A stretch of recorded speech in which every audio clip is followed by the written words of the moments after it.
Welcome to the Real Film Nerds Podcast. Hi, everybody, and welcome back to another exciting episode of the Real Film Nerds Podcast. My name is Matt. I watch movies, and then I talk about them. And with me, my PIC, my partner in crime, Mysterious Mike Talent. Hey, everybody. Oh, man, I like that intro, man. PIC. Liked it. It's to go on along with another acronym of the movie that we are talking about today. Oh, that's a good lead-in, man. That's a good lead-in. The MIB International. Yeah, so what does the MIB stand for again, Matt? Women in Black. Isn't that like a W, like an upside-down M? Yes. Okay. Yeah. All right. We got it figured out? We're good to go? Yeah, I think so. You think so?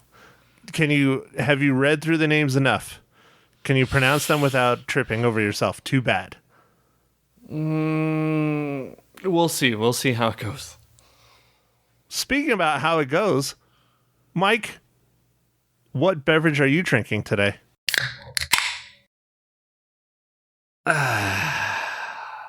Oh, Matt, that's a good question. And I am drinking something called Independence Harbor Amber Ale. Dude, seriously? You're not drinking another IPA? Is it just because all I say you drink is IPAs? Yes, it's starting to hurt my feelings and I'm starting to care. No, I just grab beers, man. I just drink beers. I figured you were dead inside like me, although not quite as dead. There's still probably like a small sapling in there. For me, it's completely dead. Oh, okay. No, I'm good. I just, sometimes I just buy different beers, man. I like to try all kinds of beers. I happen to really like IPAs. That's a fact. But I do drink quite a few different kinds of beers. You just don't discriminate. Yeah. You can call me the equal opportunity beer drinker. All right. Nice. I like it. Well, Mike, I am drinking one of my staples. They were on sales for $5 a 12-pack. $5 for a 12-pack? Dude, that's awesome. Like, it doesn't even matter what it is. That's a great deal. The Champagne of beer. Miller High Life. Man, $5 for a 12-pack. Yeah, you gotta buy it. Like, that's practically free. Cheaper than soda. Yeah, dude, by big time. By a lot. All right, Mike, let's do this thing. Let's stop dancing around the fact that we have to talk about this movie. Mike, go ahead. Give us a rundown of Men in Black International. All right, so Men in Black International is directed by F. Gary Gray. Its writers were Matt Holloway, Art Marcum, Lowell Cunningham. It's starring Chris Hemsworth, Tessa Thompson, Camille Najani, Rebecca Ferguson, Emma Thompson, Liam Neeson. And the synopsis for this one is: the Men in Black have always protected the Earth from the scum of the universe. In this new adventure, they tackle the biggest threat to date, a mole in the Men in Black organization. Is it like a hairy mole? As soon as I read that, I instantly thought of Austin Powers, I think 3, when they had a mole. Moly. Yeah. Yeah, and it was hilarious. With Fred Savage as the mole. Yes. Yeah. Was that the third one? I think it was. It was the one where they introduced Mini-Me. So whichever one they introduced Mini-Me. Is that Goldmember? I don't remember which one, like the name of, because they were kind of like James Bond, where they all have like titles. So it's like Austin Powers, International Man of Mystery, Austin Powers something. The Spy Who Shagged Me. Oh, The Spy Who Shagged Me. All right, so that's the second one. And then is the third one Goldmember? Yeah, I think it is the third one. I think it's Goldmember. Yeah. All right, well, to the internets, Matt. Talk about something cool. Well, how about this? We still have not received an email from anyone to win our giveaway of the Lone Survivor digital code that I have in my hand here. Oh, man, that sucks. It might just end up being your digital code, Mike. That's not optimal. We should give that away. I'm trying. What else can I do? Yeah, I don't know. I don't know. So yeah, Austin Powers Goldmember is the one with Mini-Me. Yeah. Anyway, came out in 2002. You just wanted to say Goldmember to go along with what we were discussing earlier about the BBC. Yes, I did want to talk about the BBC, the British Broadcasting Network. It's a very nice company.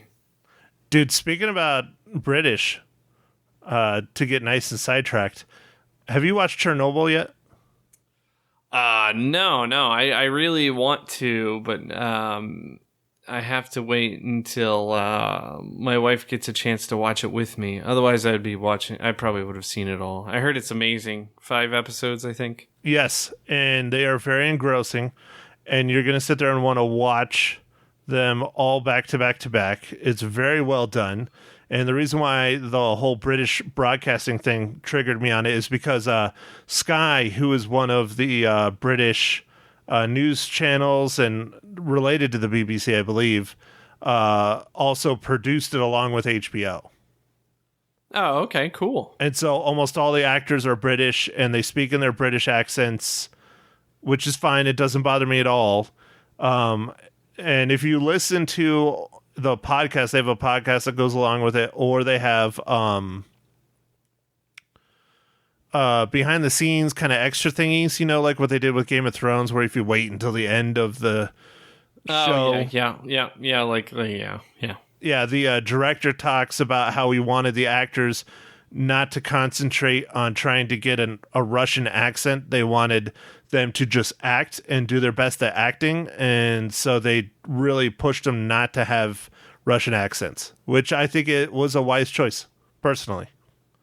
But not to get too off topic, it is a freaking incredible show, especially if you are a history buff, or even if you're not. It is definitely well worth a watch. It is a real life horror movie, or not movie, but story.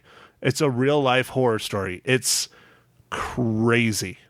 And we lived during this time. We were both very young, extremely young, but this did happen in our lifetimes. I think it really reminds you, because I think we've forgotten, or I feel like a lot of people don't think about what nuclear war would be like that much anymore.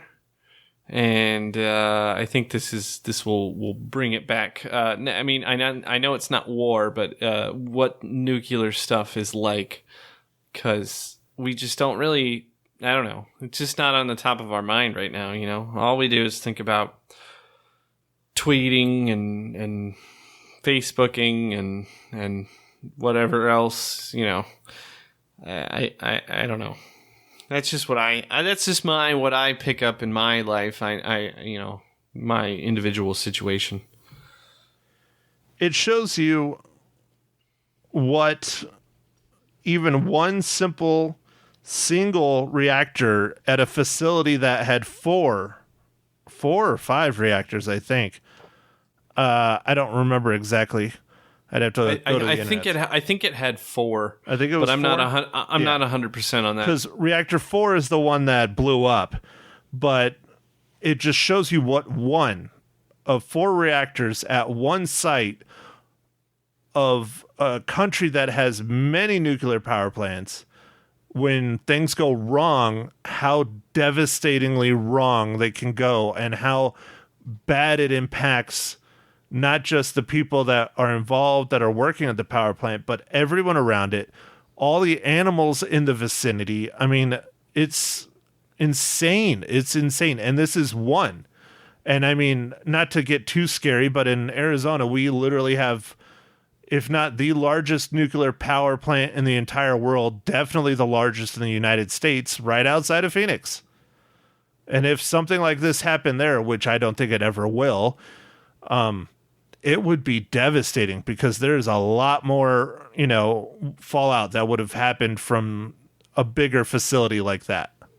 Yeah, well, just to get it more recent, you got Fujitsu or man, I always screw up the name. How you say it? In Japan, the reactor that melted down when they had the tsunami.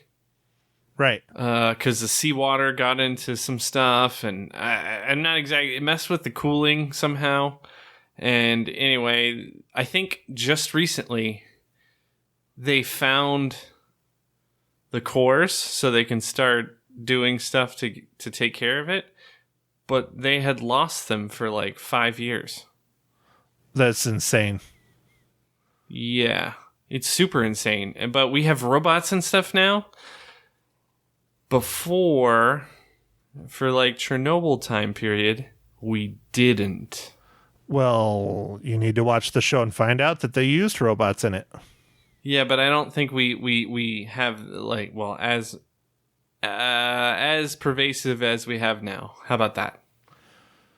Yes, but one of the issues they ran into, not to ruin the show, for those of you who have not seen it, but I guess I'll spoil it anyways because it is history.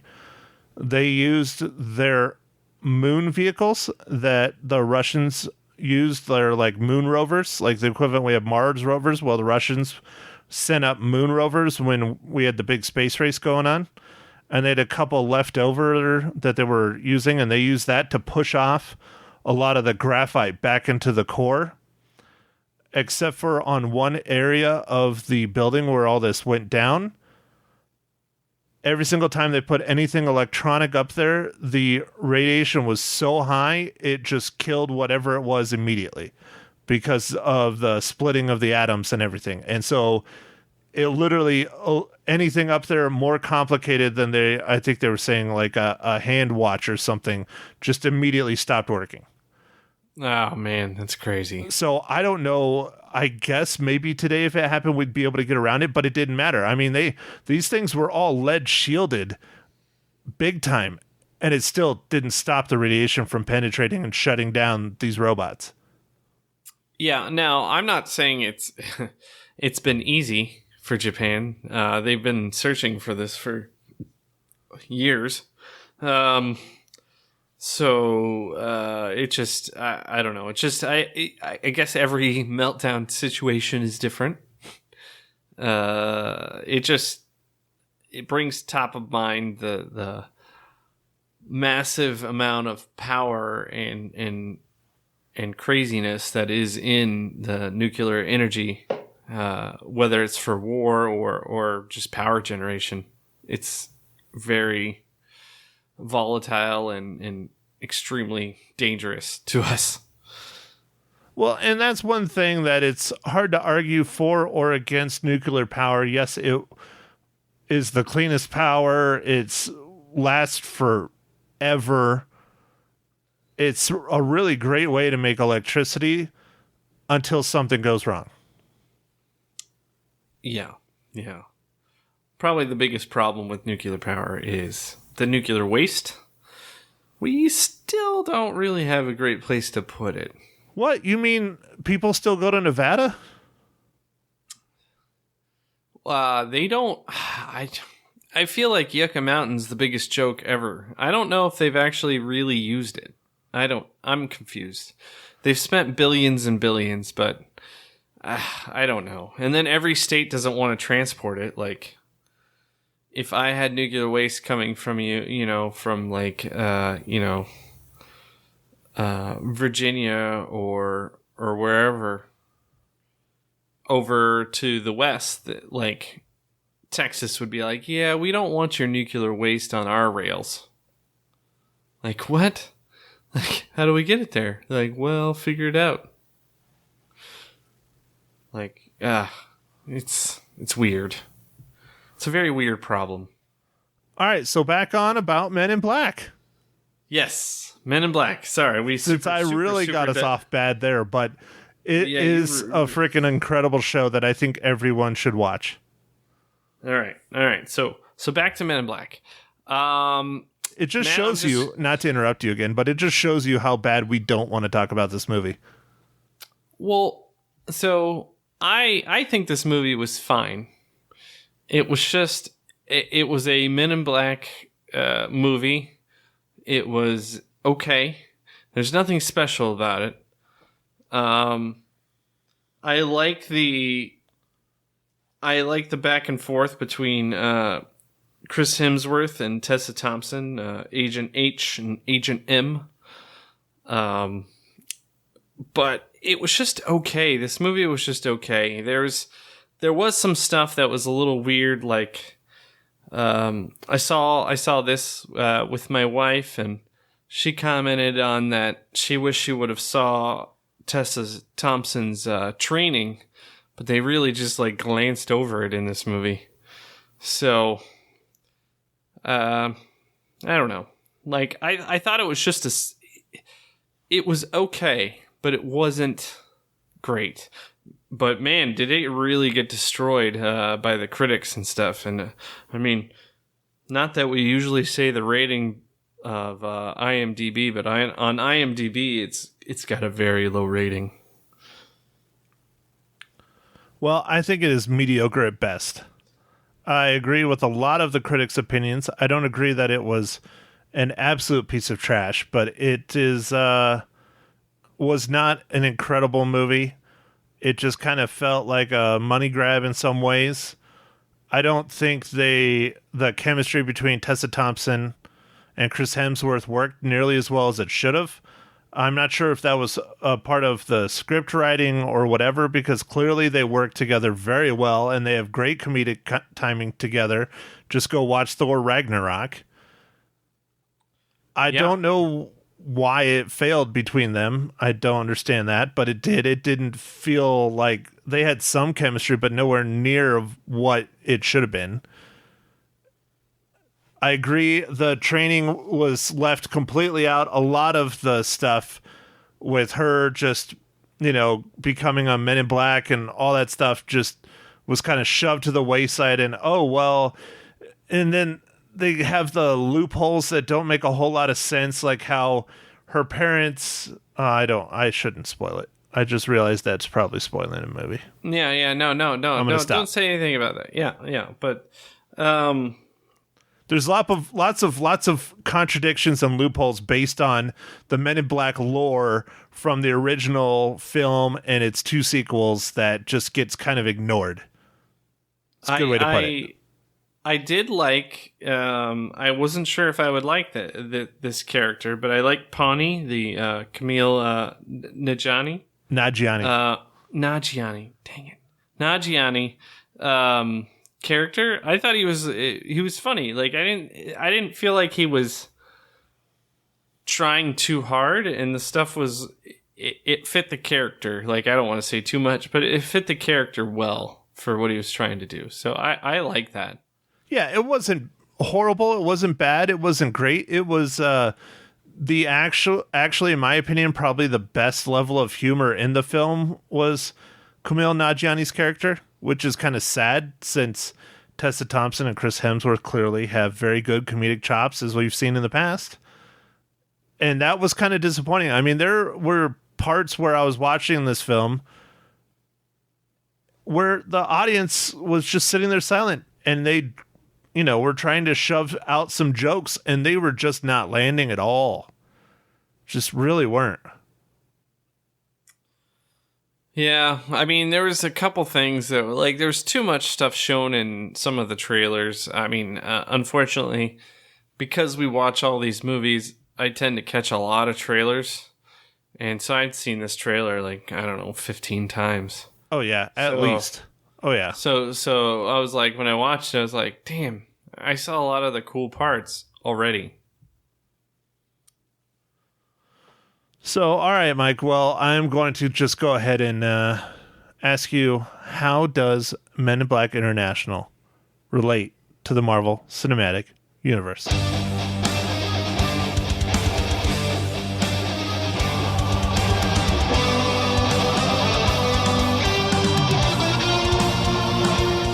right, Matt. So as we've already alluded to, this was really, really easy.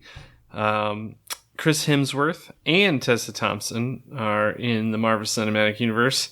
Chris Hemsworth is Thor. And Tessa Thompson is Valkyrie in Thor Ragnarok and Avengers Endgame.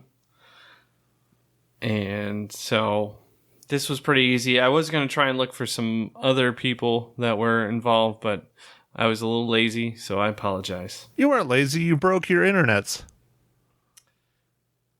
Yeah, I was just going to say I was lazy. No, you broke your internets, and that's why the podcast is coming out a little later than usual, because typically this probably would have come out on Wednesday or Tuesday, because that's the schedule I try to stick to. But you broke the internets, and then I had a fun kick-ass concert to go to. Yeah. So, life got in the way a little bit, but we're just adjusting. Which my concert going could really bring up a nice, interesting, controversial topic that I am not going to take us off topic anymore. Okay, well then you shouldn't have said anything about it in the first place. All right. Sorry, it got me stuck. It got stuck in my head. All right, Matt. With that, I guess, what do you want to say about spoilers? Since you were kind of just avoiding one just a second ago. What do you want to talk about? Mike, you got to remind our listener that spoilers are now fair game. If you don't want to have Men in Black International spoiled, you need to click this guy off right now, because I'm going to start it out by saying this. That whole bull crap about how Tessa Thompson's parents saw that alien, the Men in Black show up, flashy thing them, they even tell them that their daughter is upstairs sleeping, and they don't even go up to check and make sure she was really sleeping and flashy thing her. Really? Completely contradictory to any other Men in Black film. Yeah, but if they did flash her, there's no reason to have the movie. I know, but it's breaking its own rules, Mike. It's breaking its own rules. All right, I'm sorry, man. And the whole gag where it was this cute little furry blue thing, and then later on you run into the big scary blue thing, and it's like, come on, man. Saw that coming a mile away, and the only reason you even had that in there was just so you can have this revelation. Okay, I agree. That was lazy writing. It was just, it was not good writing, man. It's not good writing. I think that's probably the basis of this. It was just not good writing. The world is always fun. That whole scene, which was in the trailers, where they play with the most powerful gun in the universe and literally create a second Grand Canyon, that was hilarious. But again, it was in the trailers, so nobody laughed. Yeah, no, you're right. It was completely in the trailer. This movie had its moments, but most of the good moments were in the frickin' trailer. Yes. I think on this particular occasion, Matt, I think you're going to be harsher than me on the reels. I'm going to be honest here, Matt. I'm pretty sure I am. I mean, I feel like you're not too happy with this movie, and I wasn't disappointed, but I wasn't happy with it. It was just, to me, it was just okay. It's mediocre. It's very mediocre for me. Below mediocre, a little bit below mediocre. But I wanted more because, I mean, I'm not a huge Men in Black fan, but that first film came out and it was just amazing. It was so incredible, and none of the sequels have even come close since. The second one wasn't too bad. The third one was kind of rough. You know, the whole time travel thing was just kind of cheesy. And then this one was way off. I mean, the world was good. The story was okay. I liked Liam Neeson's character. The villains, like I liked the twin villains. That was really interesting and dark and messed up, and how they basically melted people, which was pretty horrifying, especially for a movie that's only PG-13, I think. Yes, I believe it was PG-13. So that's pretty horrifying. I mean, they were full on melting people. So that was cool. Probably a little much for a 13, but whatever. They're always pushing the boundaries on things nowadays. So it just the writing was just, I don't know, man. It was just not good. Like, it just wasn't. And the parts that were really good were all in the trailers. Yeah, I did kind of like the villain, the twin villain guys. They were kind of cool. Like they were good villains. But then you find out later, spoilers, big spoilers, that they're not the villains. Which is fine. That's a nice little twist, but they were built up to be very frightening, and they were doing a good job. They were real good villains. They were frightening, and then they kind of peter out in the middle, and then they ramp back up towards the end when you find out that, Liam Neeson's character is really, the villain and in hiding and all that stuff. Yeah. Yeah, you're right. I guess the story. I'm not trying to convince you. This is like the theme of I guess this summer, man. Just the stories of these movies just aren't that great. We got Dark Phoenix, Godzilla, King of the Monsters, and this one. Although out of all those, I feel like I like this one the best as far as story. Now, that doesn't mean it's a great story, but I don't know. I think it was a little better than the others. What do you think, Matt? Between those three? Yeah, I think it's definitely probably out of the movies we've watched in June, because if you think about it, it's all the ones we've seen in June. I would say this probably has the better story out of all of them. It's still not great, though. I still can't tell people you definitely need to see this in the theaters. I just can't. No. As far as seeing it in theater, it's like, no, not really. Like, I guess if you're a huge Men in Black fan, I really liked the first Men in Black. It was really creative. It was a lot of fun. Tommy Lee Jones and Will Smith were really good, together. But yeah, the other ones weren't as good, but you still kind of liked them. Well, this one you still had that dynamic of Will Smith and Tommy Lee Jones. And I think Tessa Thompson and Chris Hemsworth could have had a dynamic not like that, because that's the old man, young whippersnapper kind of thing going on. But I think Chris Hemsworth and Tessa Thompson could have had a much better dynamic if they would have been given the opportunity or had it written that way. And it just really didn't come off that way. Not for me. Yeah, and I wonder if it's part of, because of the story, the way they were talking about how, I guess spoilers, Chris Hemsworth had some flash, but I'm like, how much did it change? It seems like it changed him way more than it should have, so I don't know. Well, I think the flash of him forgetting what really happened from then on, I don't think it changed him. I think the result of him being this big giant hero is what changed him. Oh, okay. Like that ego, right? That was, or the bravado. I don't know what you want to call it, but okay, exactly. All right. Yes. All right. Well, see, I didn't even get that. So yeah, bad storytelling. Well, that's, again, I might be reading into it much, but that's what I personally felt or thought is, here he is, this big hero. He has a painting on the wall with him and Liam Neeson's character slaying this, alien creature. He honestly doesn't remember the fight at all. He doesn't remember any of it, which you find out later. But because of that, he kind of turned into this rock star, and his life went the opposite of what you would think. You know, you got the rock stars / celebrities that do, you know, the good things and keep going and making more stuff. And then you got the ones that do the bad things where they party too much. They get in, you know, and I feel that's the way Chris Hemsworth is. You know, he's like, yeah, I'm a badass and all you should respect me. And I don't care. I'm not going to talk to you. And I think that's the way they were trying to say his character arc went after the big battle. Okay. All right. Again, I might be reading into it way too much, but that's just where I go.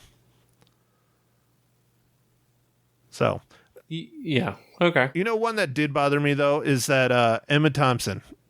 She was barely in this movie, and yes, she's never been a huge factor in the Men in Black films, but we finally kind of had the opportunity where she really could have been, and she wasn't. She had like a bit part in it, kind of like the Men in Black 3. Yeah, no, she was in it for like, I mean, she probably only did a couple days of filming. Yeah, and it's sad because she's a good actress and her character is interesting because she is now the one in charge of, I think, the whole organization, which was from the first and second one, Zed. And, you know, that actor passed, actually. That's why they recast him. But, Yeah, no, I think it's Zed's replacement, which, yeah, I believe is in charge of all of the, I don't know, I guess regions or divisions. I don't know. yeah. And so I really think they could have built on her story a little bit more because Zed was not a huge factor, but he was a big factor in the first two films. You know, you get a bit of his backstory. You get, you know, a hell of a lot more than you got of Emma Thompson's Agent O. Yeah, you're right. No, she's She deserved not more. in it much. I'm sorry, Yeah, I'll say it. did. She deserved more in this film. Sure, she probably didn't care because she got the paycheck and it didn't bounce, but still. Yeah. As an artist, I think she should have gotten more. Yes. Anyways. All right, Mike. Well, what else do you want to add about Men in Black International? Because I feel like I'm doing all the talking and you should be talking. You are doing a lot of talking. I feel a lot of negative energy coming from you. But to me, it was just okay. I wouldn't tell you to go see this in the theater unless you're a massive Men in Black fan. Even then, you might be a little disappointed. How about this, Mike? You know. How about this? I'll get you going. What did you think of the aliens and the character design and things like that? I don't know. I feel like they didn't do anything new, really. Like, it would have been neat to see some kind of new crazy aliens, and for the most part, there wasn't anything too. I mean, we had like a Cookie Monster character, and we had a let's see, one of the other cephalopods or whatever, or what do they call them? Yeah, I think that's right. Yeah, the ones where their eyes blink, and I don't even think his eyes blinked, which was disappointing to me, actually. Dude, you know the one that I really liked, and I mean, I thought yes, they could have had more unique alien stuff in, but the ones they did have in there, I thought were pretty neat, were fun. The blue guy was cool, especially when he was cutesy, and then he was this big, giant, you know, badass looking monster thing. But the one that I really liked was the beard that moved. Oh, all right. Yeah, that was pretty creative. Yes, the beard that moved, and then when it was off the guy, his face looked so weird. Yeah, Like, Yeah. because it looked like his beard was like it. That looked fine, like very natural and stuff. But then when it was gone, I was like, "Who? What is that? What? That's weird." yeah. It looked like he was missing his entire lower jaw. Yeah, I don't know if that was some special effects stuff, but whew, Yeah, it looked creepy as heck. it looked weird. Yeah, it definitely looked weird. But I have to say that was fun. That was interesting, especially where you find out it ends up, and that's another good jokey, humorous part is where, you know, they're like, it pops out of their water bottle, and they're like, "Oh man, I've been drinking out of that this whole time." That was funny. Yeah. I mean, there are a couple jokes in there that are pretty good. It just, yeah, I think there are a lot of them that are kind of like, that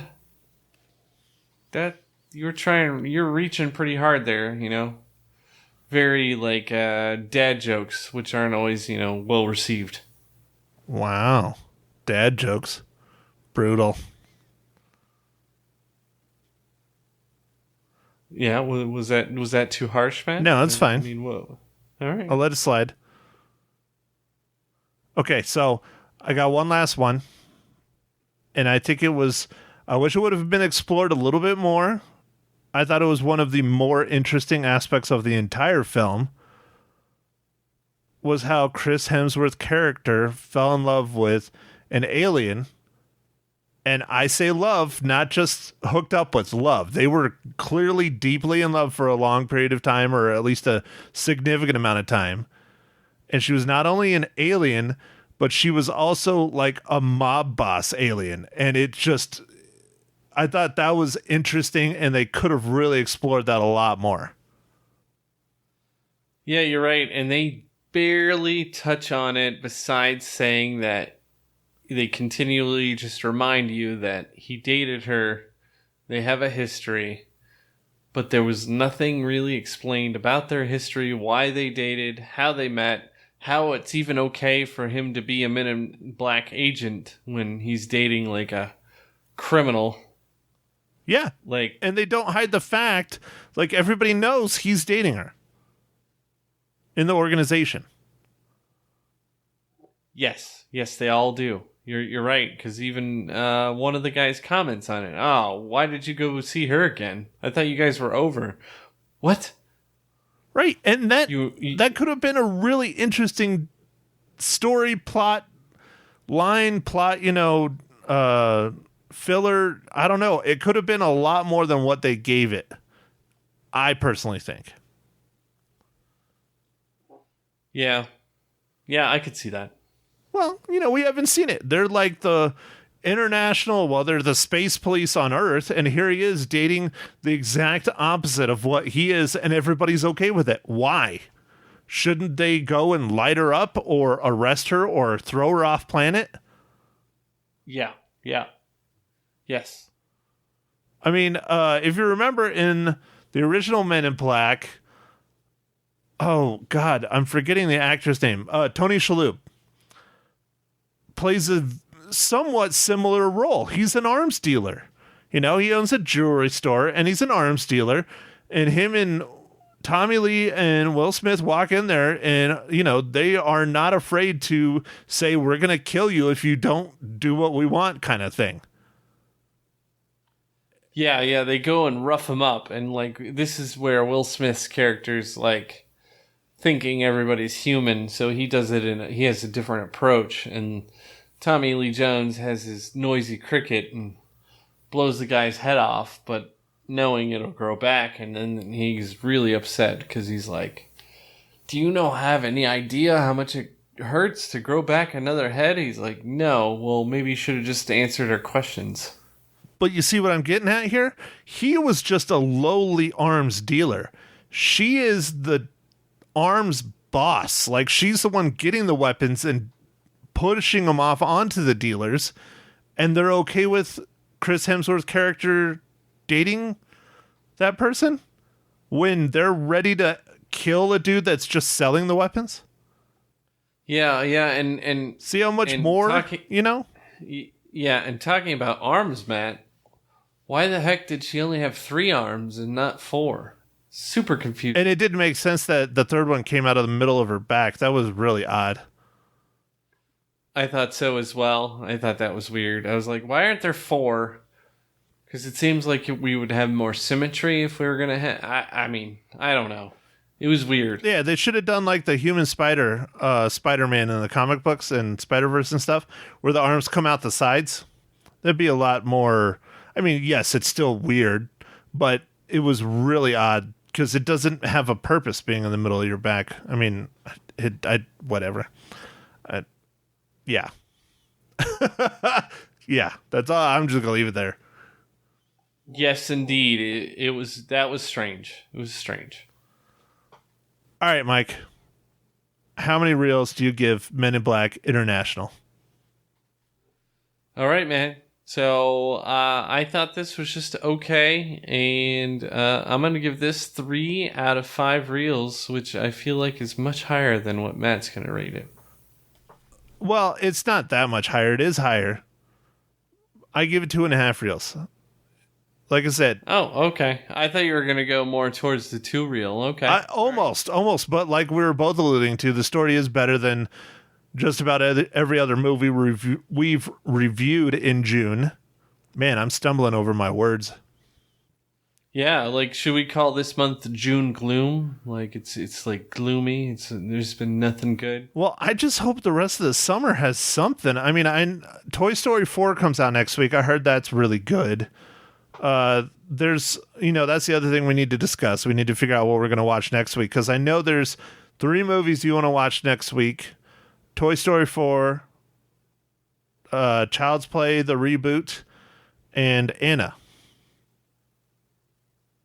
Yes, I do want to watch all 3, and I know that that's not a thing, so I'm not sure which one we should watch. Well, from a movie person standpoint, everybody has already talked about and reviewed Toy Story 4 because I don't know if the embargo's lifted or if it's been recently lifted, but the critics have already started talking about that. I don't know if they put out their ratings or anything yet because that's coming out, this weekend.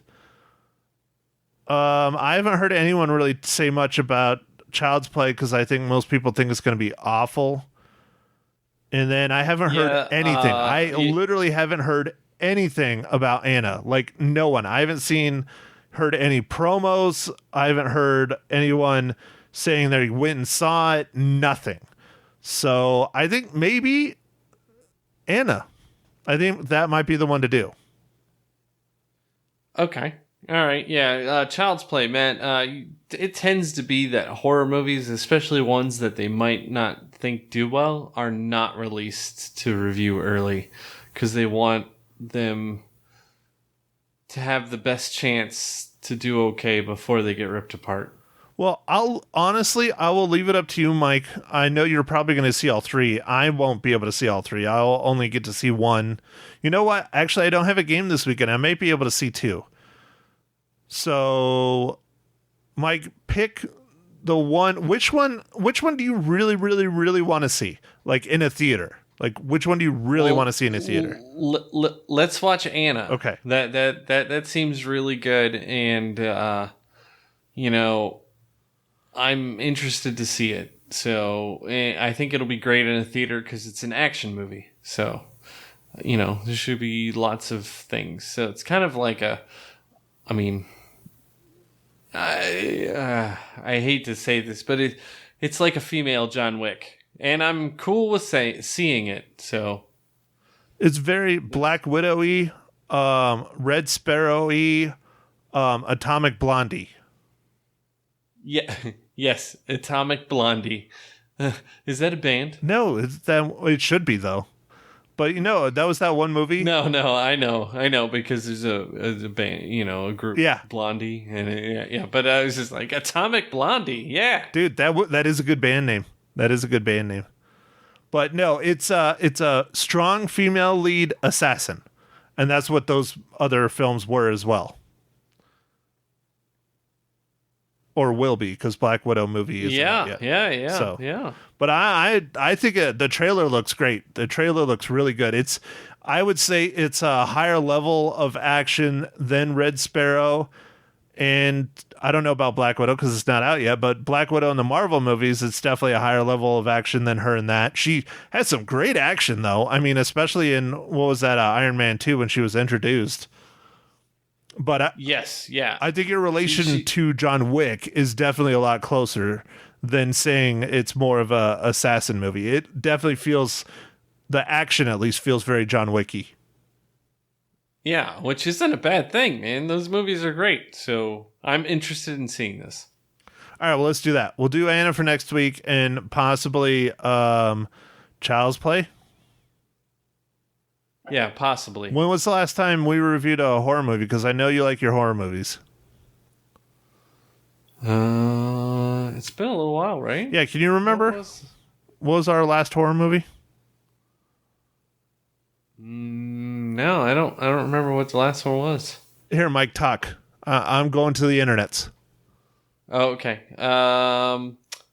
Yeah, what was it? Was there something in January or February?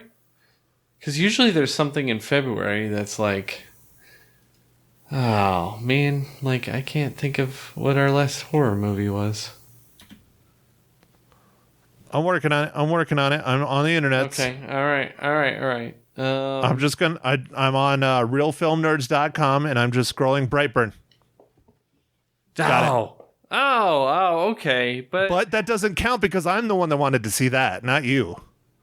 yeah, and I don't know if I guess it's kind of a horror. I don't know. That one's kind of a Dude, how the hell was it not a horror movie? All right. I guess it's a horror movie. What's the one after that? Well, Extremely Wicked, Shockingly Evil, and Vile is a real life horror movie. Yeah, that's true. It really was. Well, what about after that? Is there any other? I'm still going.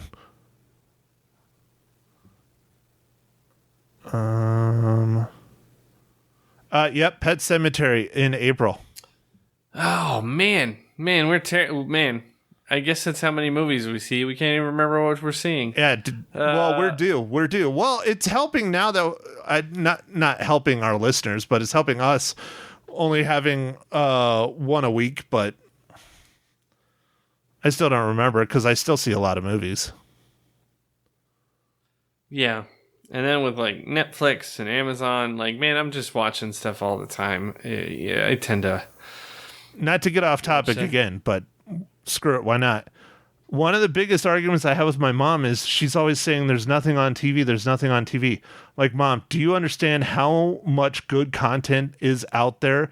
You just need to use something other than your cable box to go get it. I was telling her, I can watch a show at any given time, at any given moment, and it's exactly what I want to watch. I mean, it's really the golden age of media right now. It really is. I love it. Yeah, the only thing I don't like is all the different subscriptions that we have to maintain to be able to watch kind of everything. Dude, that's another topic for another day. Yeah. Because we could sit there and talk about that for an entire podcast. I mean, here comes Disney getting ready to, dethrone Netflix, and I bet you they will fast. And then, Well, at the price point they're going to sell a ton of it. But I cannot wait to get it. I'm going to get it on launch day just to watch it fail. It's going to crash and burn so bad. Oh, it's going to be awesome. You think so? Oh, yeah. There's not been a service that's launched on like a day and where millions of people start trying to stream stuff. It's gonna the actual system crashing. Yeah. No, not the service. Overall, no, they'll be fine. But I'm thinking the first probably week they're gonna have what we would call growing pains, and it's gonna be painful, like really, really painful. We'll see. Maybe they won't, but I have to. I have to get it. Yeah, you need the Mandalorian. Dude, I am so stoked for that show. Have you seen any of the illegal trailers yet? No. Not everyone, a bunch of people that was at Star Wars Celebration illegally recorded the trailers on their cell phones. Yes, they're shitty quality, but it gives you a taste of what's coming. It looks good. It looks real good. Nice, man. Nice. I'm stoked.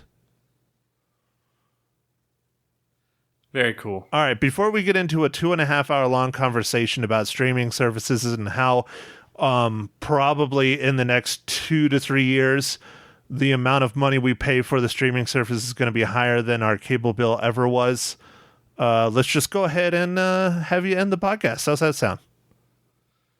Yeah, that sounds good, man. So, thanks everybody for listening. And, a little bit sorry we diverged, but we had a lot of things that we wanted to talk about. So, Don't forget to enter the contest for the Lone Survivor digital code. It's here in my hands. Hear it. Oh, yeah, I hear it. Yeah. So make sure to send us an email and tell us, what Mike's favorite sandwich was from the Poindexter Awards this past year. It's really easy. Yeah. Yeah, it is. Really I don't even think you need to listen to the podcast. I think it's actually in the show notes. I think it's in the notes, yeah. All right. Well, thanks everybody for listening, and we'll catch you on our next pod. Thank you for listening to The Real Film Nerds. Now, don't forget to follow us on Facebook, Twitter, and Instagram at Real Film Nerds. Now, go out and catch a movie.